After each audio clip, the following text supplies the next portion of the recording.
My husband leads a weekly Bible study and has encountered a perplexing situation.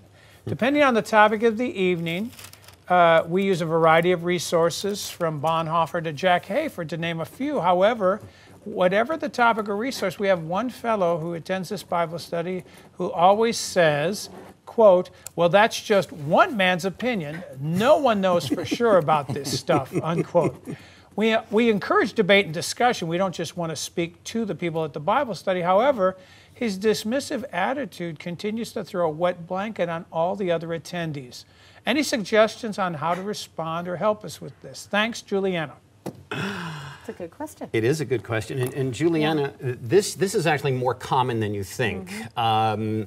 You know, the enemy obviously loves to try to wedge his way into anything that we do to glorify God, and that includes Bible studies.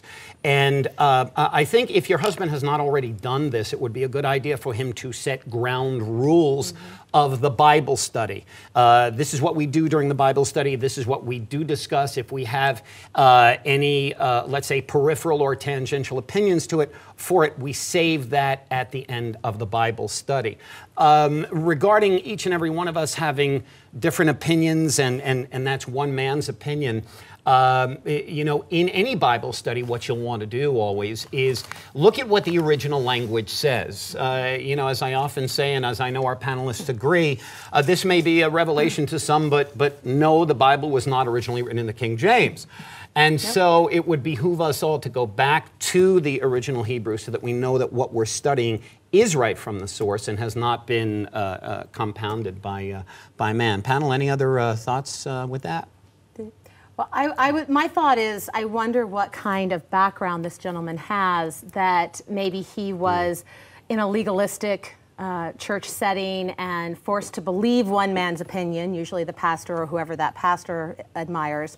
And I would even go so far as to acknowledge, yes, this is one man's opinion that we're looking at, and this is another man's, and this is another man's, and we'd be happy to hear yours, but it doesn't improve conversation or open up dialogue to simply dismiss someone else's opinion.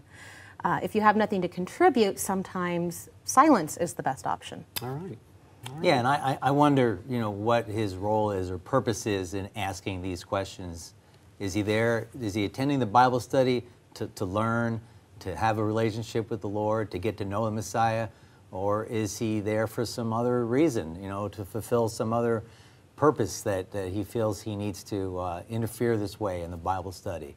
And maybe the leader of the Bible study, you know, to have a conversation with him about his questions and about his purpose of being there.